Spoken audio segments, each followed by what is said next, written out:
All right, Peter Chun is the founder of Silverbear Capital, and he joins us now. Peter, great to have you with us. Thank you. I mean, whatever we think about the situation here and the tensions between the Hong Kong government and China and the people here, this is the financial centre, the conduit into China right now for investors. So perhaps no surprise that investors overnight were alarmed. And also, this is a challenge at a very pivotal moment for China too, with the broader tensions over trade.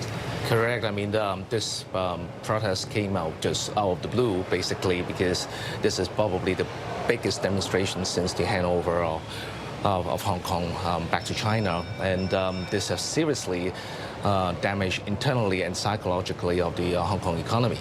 I mean, that's one of the risks here if we do indeed see this law passed. For investors that I've spoken to today, they say, look, this is alarming. It's distracting at this moment, but by far the biggest issue for investors and for markets is the broader trade battle between the United States and China, and the hopes for a resolution on that. Would you agree with that? Totally. I mean, basically, as you can see, the Hang Seng Index has basically reacted negatively towards what's happened. I mean, continuously, probably for the next week to come.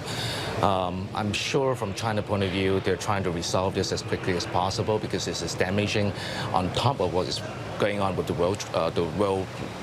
world trading tension that's created between U.S. and China. And everybody's losing out, basically. I mean, from the Hong Kong people point of view, from most of the asset management people who's managing money in Hong Kong, they're not wanted to see this to continue to happen. Yeah, and the perception that perhaps this means for, or that gives China in Hong Kong going forward. On Quest's Business, Richard Quest spoke to Peter Navarro, of course, trade advisor to President Trump and the White House, and they talked about the broader tensions between the United States and China and how this perhaps plays out. Listen to what Peter Navarro has to say.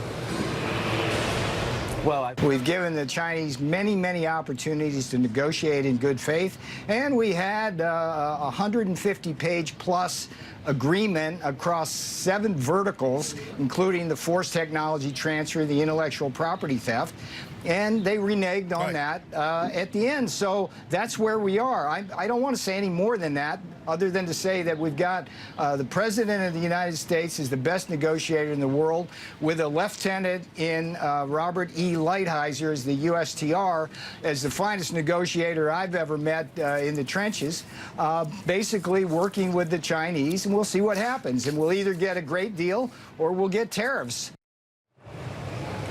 We'll either get a great deal or we'll get tariffs. That was the bottom line there. The G20 obviously pivotal for investors and hopes that the two presidents can come together. Is that the next focus for investors here as far as the broader trade battle is concerned? Absolutely. I mean, among all the money managers and investors back in China, they're all looking at the G20, basically how it would turn out, and basically the ongoing negotiation between China and U.S. and how would this work out and how would this die down. Well, everybody is basically putting their eyes on this. Yeah, we'll wait and see. Peter Chun, thank you so much for joining us on the show. All right.